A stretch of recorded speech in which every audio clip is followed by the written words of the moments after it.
What's going on, everybody?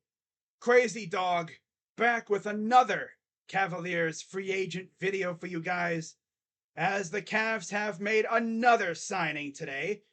So if you're keeping track, we have the sign and trade for Max Strus, the trade for Damian Jones, and now this free agent signing. So that's 3 videos for your boy today. And of course, the day is not done yet. Knowing Kobe, he could be cooking something else up for us right this very second. But according to Adrian Wojnarowski from earlier this evening, as you can see the time on the tweet, 6:06 p.m. I know this happened a couple hours ago, but I figured this was such a small signing, it could wait until after my Guardians stream. Of course, I was live for about 2 hours. Of course, that game is still in a weather delay, and I just got an update saying that first pitch would be at 10 p.m.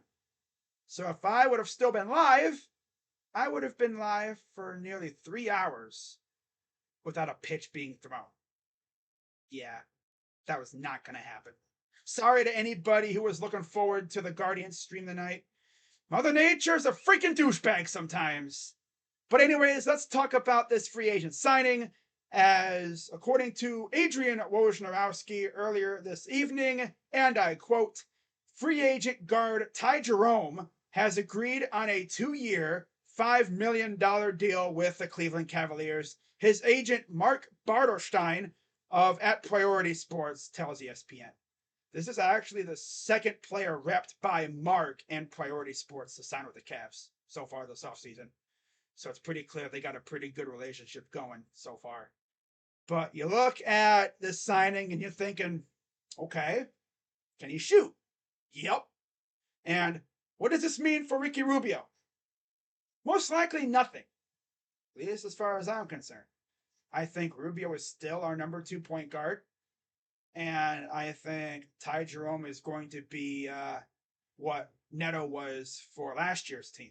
He's going to come in every once in a while and give this team a spark when it needs it. Because if there's one thing that Ty Jerome is good at, it's shooting. And that's the theme for this offseason for this Cavs team. Shooting. They went out and they got shooters. George Niang, shooter. Max Strus, shooter. Even Damian Jones can shoot it a little bit. How about that? A center who can shoot it a little bit. And then, of course, Ty Jerome, shooter. Karis LeVert, shooter. Yeah, they went out and they got shooters. You absolutely love to see that. Now you look at Jerome's stats. Last season, 45 games, he averaged about 7 points, 2 total rebounds, 3 assists. And you compare that to his career numbers, about 7 points, 2 total rebounds, 3 assists. So he was right on par with his career average so far. Then you look at his percentages. Field goal percentage, 49% from the field. He shot 39% from 3, 93% from the free throw line, and his EFG percentage was 56. Comparing that to his career averages, 42% from the field, 35% from 3, 83% from the free throw line, and 51% EFG percentage. So yeah, last year this dude went off, mainly because he was able to play so much. Because of all the times that Steve Kerr rested his starters and everything, and all the injuries they had, low-key, with Klay Thompson and that. You know, Klay Thompson, he missed quite a few games, mainly on back-to-backs, because they were still, nursing him coming back from that horrible ACL thing that happened a couple years ago. Because Steve Kerr was like that, I know Rocha was not too pleased with how they treated Klay. This is what, his second or first full season coming off the ACL? Because he did come back in January 2 seasons ago? So yeah. They took their time with him. Can't blame him though. The dude did have back-to-back, severe leg injuries. So you got to be careful. But yeah, that allowed Ty Jerome to play a lot. And as you can see, he did really well. And I think he would be a pretty good weapon for this team when he's needed. Now, after this signing and the Damian Jones trade, let's take a look at the depth chart. provided by Evan Damerol on Twitter. Shout out to Evan as always. And he tweeted this: after getting Jerome and Jones, here's where the Cavs stand. As you can see at point guard, they got Darius Garland, Ty Jerome, Ricky Rubio, and then Caleb Porter Jr., who's on a two-way contract. I know he's on the Summer League team, but I was unaware that he was on a two-way. Huh, interesting. Then at shooting guard, you have Mitchell, LeVert, and Merrill. Small forward, you have Strus, Okoro, and, of course, Imoni Bates on a two-way. Power forward, Evan Mobley, George Niang, and Dean Wade. And then at center, you got Jared Allen, Damian Jones, and Isaiah Mobley, of course, on a two-way. And for those who didn't know, there are 3 two-way contract spots now, not 2. So you may be tripping thinking, why is there 3 TWs? I thought there was only 2. No, there's 3. And then Evan says at the end, Cleveland currently has 2 open roster spots remaining. And you have to wonder, are they even going to fill those spots? Or are they going to leave them open in case of emergency? We'll see. I know there are some people on Twitter who've said like the Cavs still could use a solid, legit small forward. I like Strus, man. I want to see what he can do. I mean, maybe for the right price, maybe you go out and get somebody like Derek Jones or something, but unless you somehow pull off a trade for Royce O'Neal, I don't really know if you want to get a guy. I mean, Torrey Craig would be nice too. I mean, imagine if we got a Torrey Craig. I mean, having a small forward unit of Craig, Strus, and Okoro with Bates on a two-way, that's a deep unit right there at small forward. And very versatile too. But it'll be very interesting to see how we address those 2 open roster spots. If we even use them. We might just leave them open, like I said, because you never know with this team.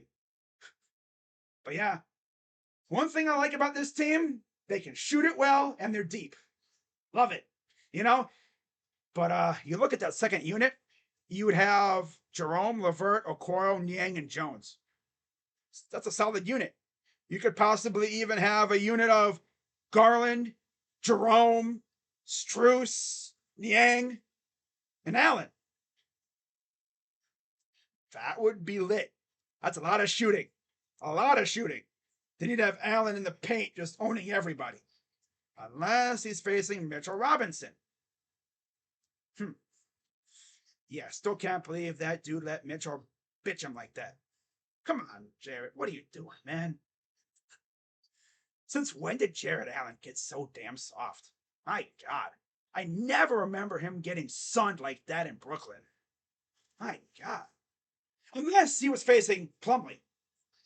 Once he saw Mason Plumlee on the other end, oh my God, the dude turned into Shaq. But if it was anybody else, oh man, the dude became soft as Charmin. I mean, come on, man. Get serious. But yeah, if the Cavs were to address the final 2 roster spots, I would say probably get us a guy like Torrey Craig, maybe Derek Jones Jr.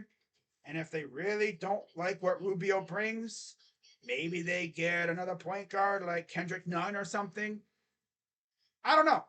I really don't know how they would address those last 2 spots. That's why I'm glad I'm not Kobe Altman, because I would be signing everybody. We'd have to get rid of some players because I'd just be going nuts. They'd be like, yo, dude, we have a salary cap, right? I'm like, huh? Salary cap? What's that? Oh, man. But yeah, let me know what you think of the signing. Overall, not a big signing. I'm not going to go crazy over it. It's whatever. It's funny because I originally was going to have this being a short video, but yeah, me rambling made this video damn near 10 minutes long. So, yeah. So, with that being said, if the Cavs make any more roster moves, of course, I'll make a video for it if it's a noteworthy move, and we'll talk about it. So, with that being said, I'm Crazy Dog. Let's go Cavs, and possibly for the final time tonight, I'm out. See you guys later. Bye-bye.